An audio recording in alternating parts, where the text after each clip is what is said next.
So I'm back from Gamescom 2017 and I got to check out Super Lucky's Tale. I also got the time to talk to one of the publishers of the game and learn a bit more about it. So apparently this is not a remake or just a port of the first version. This is a full-on sequel with a lot more ambition. There's no VR support planned in the future at the moment. It's only going to be on Xbox One at the moment too. I think that's going to stay like that. And yeah, it's a solid 3D platformer. We've been needing this kind of game. I've grown up with games like Banjo-Kazooie, Mario 64, Rayman 2. Like 3D platformers are like my favorite genre, and it's a thing I really wanted to see return. And with things like Ukulele being announced, I was really excited things were coming back. And even though I never played Ukulele, response on it seems mixed. So I'm kind of hoping games like Super Lucky's Tale will be able to reinvigorate the franchise a bit more. Super Lucky's Tale isn't gonna like explode or be like this 3D platform phenomenon, but it's like the solid 3D platformer you might want. Incredibly charming, like most 3D platformers back in the day were. A lot of cool enemy designs, a lot of cool character designs. Lucky's got quite a few moves. He can jump, double jump, he can do a swipe, he can burrow underground as long as the ground is made out of earth and not like solid stuff. He can just burrow underground. The game is all about jumping from one platform to another. It's straight out a platformer.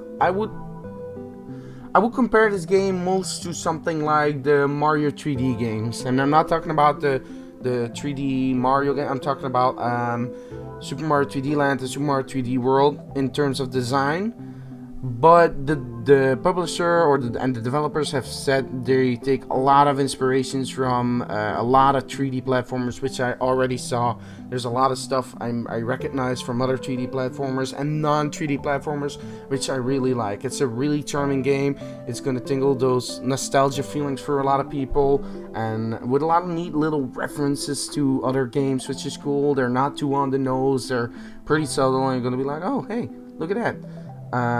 There were collectibles in the stages, so there were coins. Some of the coins were invisible. I don't know what the deal was with that, but some of the coins were invisible. There were challenges you could do, optional challenges that is. There were letters. You could collect every letter of Lucky's name to I don't even know what you get when you do that, but you could collect every letter of his name, so that's another collectible. So there's a bit of the collectathon thing in it. Another thing that really struck me as weird is the fact that the game has lives, which I didn't expect to see this day and age. Even a game like Super Mario Odyssey seems to dump the idea of limited amount of lives, which I always thought in 3D platformers weren't that necessary. 3D platformers were all about a challenge in a big world. Like, I never felt like lives were an important thing, because usually when you platform on those kind of games, it's like, oh, you fall, you have to redo that entire section, or there's some catch to it. It's never like the whole, oh, you're dead, you lose a life, do it from point A, because the level design is not as linear. But this game has lives. I died once and it went from the 10 to the ×9 counter, and I asked the devs about that, and they said, like, you probably a skilled or a regular player, not like a child or something, will probably finish the game with plus 25 lives. So you collect items in the game to continue opening levels, pretty much like Jiggies or stars. But the developers have told me at the moment it's pretty easy to get these collectibles. I don't even remember what they were. I think they were pages or something. They're pretty easy to collect, but the developer told me they're like, the main idea is to get like again, this is one of those games that's also aimed at children, of course, and they want to make a game that children can finish from start to finish. But if you want to get everything, you're gonna have to get through some tough challenges. That's what they said. I haven't noticed any tough challenges, but they said there were gonna be some tough challenges to get through. So that's a neat thing to hear.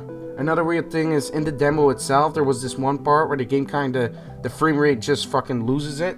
Where It's a part where you go up the stairs and there's 2 fireballs coming at you and the frame rate just takes a dump. But apparently the developers has told me that's an early build. Everything right now runs at a solid 60, so that's a nice addition. Again, like, Super Lucky Steel isn't gonna change the world or gonna be that 3D platformer that brings back 3D platformers, but as far as it goes, it's this charming little platformer that fans of this genre will really like and enjoy. It's gonna keep them busy until the next big thing comes around, and they'll look back at it and go, hey, remember Super Lucky Steel? You might want to check that out if you're a fan of 3D platformer games. Stuff like that, you know? The music itself, I just want to talk about that real quick. The music is very Super Mario Galaxy-esque, which is super A-okay by me, because I love that soundtrack. There's a lot more like tunes like Banjo-Kazooie-esque tunes or Donkey Kong 64 tunes, but the main music I heard was very orchestral, very Super Mario Galaxy-esque, which was really cool. Charming game, pretty easy with some hard challenges apparently. Yeah, I'm excited for this game. I'm certainly gonna get it when it comes out. Don't forget to check out my other channel where I'll upload raw footage of the game, and I'll see you at the next impression video. Also, this is my first time watching the actual footage, and holy shit, do I regret not filming more footage. It's like I'm watching a Polygon employee play the game.